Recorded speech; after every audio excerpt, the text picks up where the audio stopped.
Petit point, Bitcoin et marché. On l'a vu, Bitcoin qui est dans une situation où on est un peu dans un camp de base, une période pendant laquelle, bah oui, on se fait chier. Si vous regardez, Bitcoin, c'est toujours la même chose. On a une grande période d'accumulation pour faire capituler tout le monde, et là, en genre, la période a duré combien de temps? Allez, si on prend de là, globalement, ça a duré 245 jours.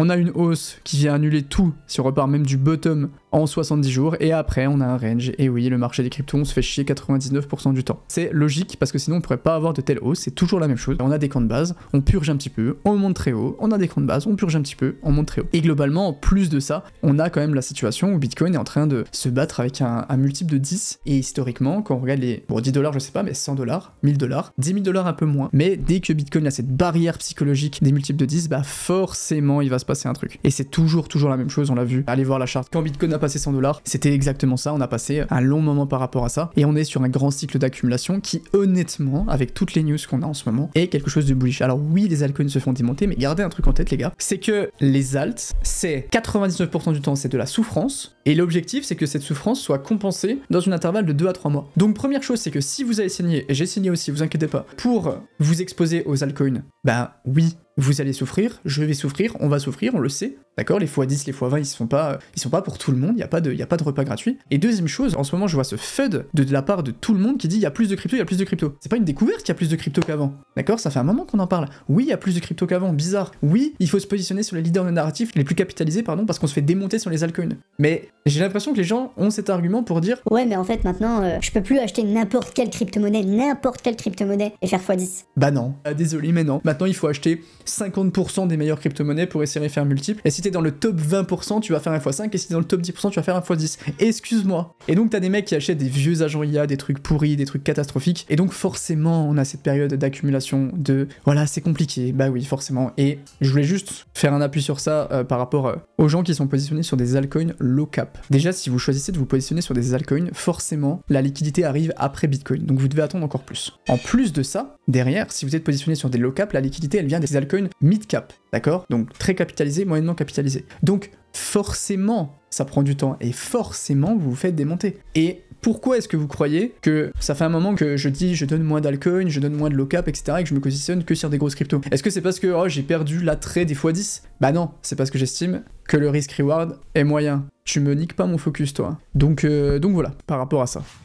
Petit point, Bitcoin dominance. Bon, globalement, il se passe pas grand chose sur la Bitcoin dominance, qui est à 59%, donc des niveaux assez hauts. Je vous rappelle que nous, la Bitcoin dominance, on attend 55%. Ce qui est cool, c'est que ça peut se faire de manière extrêmement rapide. Cette ligne-là, des 55%, qui se fait un petit peu attendre. Je pense qu'on aura beaucoup d'activités à partir de février, mars. Et si vous voulez une prédiction boule de cristal, la ligne des 55% sera passée le 28 février. Un truc qui est très intéressant à voir aussi, et qui me renforce dans ma configuration bullish, c'est regarder cette charte de Bitcoin versus Gold. Une charte avec l'or en rouge et le Bitcoin en bleu, qui a globalement le même pattern parce que forcément l'or est extrêmement capitalisé et Bitcoin suit, mais dans cette zone-là, on a eu une décorrélation entre Bitcoin qui a commencé son gros rallye à partir du mois de novembre et l'or qui a corrigé. Et donc forcément cette décorrélation elle est extrêmement intéressante parce que la signification de ça c'est ok, maintenant les capitaux ils vont plus vers les actifs à risque que les actifs antifragiles. Et donc ça fait un peu un shift dans le cycle économique dans lequel on est, qui va dire ok, on voit que l'inflation commence petit à petit à redescendre, on risque d'avoir des baisses des taux d'intérêt en 2025, on risque d'avoir historiquement une bonne année économique, donc forcément les capitaux, qu'est-ce qu'ils font? Ils commencent à pivoter. Et j'ai vu BlackRock aussi qui a racheté il y a une semaine.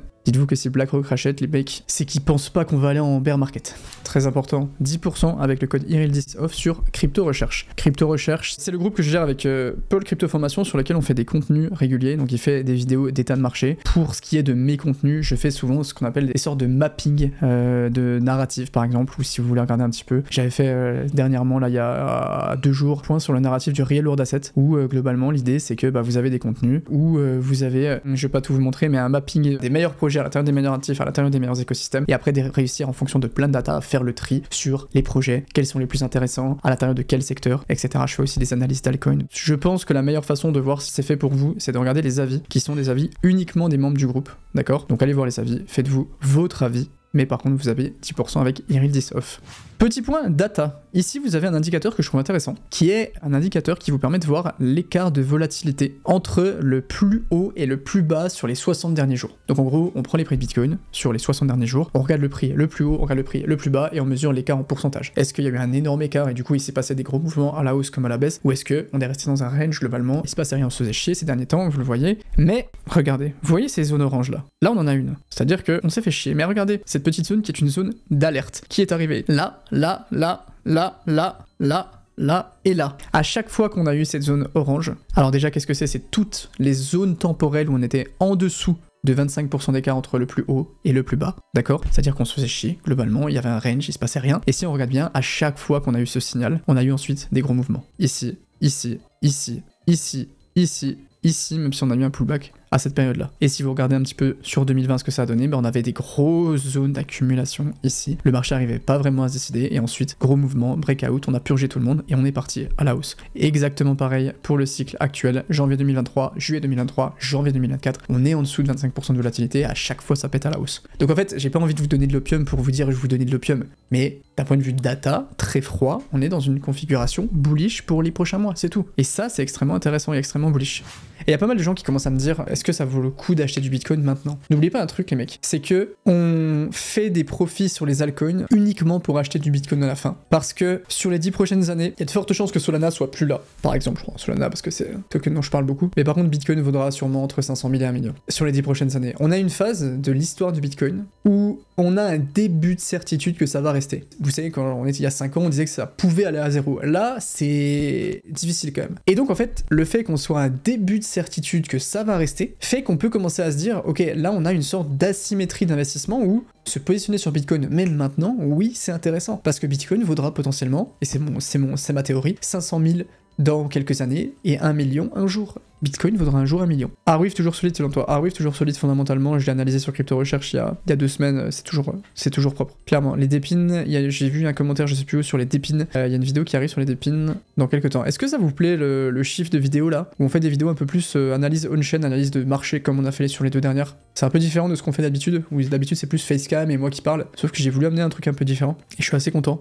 de vos retours. Les amis, pour ceux qui ne sont pas encore sur Coinbase, je vous rappelle que vous avez 15 USDC offerts à la création d'un compte en prenant mon lien qui est dans la description. C'est très simple, vous prenez le lien, vous le collez, vous arrivez sur s'inscrire, vous créez votre compte et vous avez juste à acheter n'importe quelle crypto-monnaie stablecoin inclus. Donc vous pouvez acheter 1 centime de Bitcoin, du USDC, du USDT. Dans les 48 heures, vous avez 15 $ qui vous sont crédités sous la forme du USDC sur votre compte. Vous pouvez les mettre sur Bitcoin, Ethereum, sur ce que vous voulez. C'est littéralement 15 $ gratuits à la création d'un compte sur la plateforme la plus sécurisée du marché. Donc c'est assez bénéf pour ceux qui l'ont pas déjà fait. Je vous laisse sur la vidéo.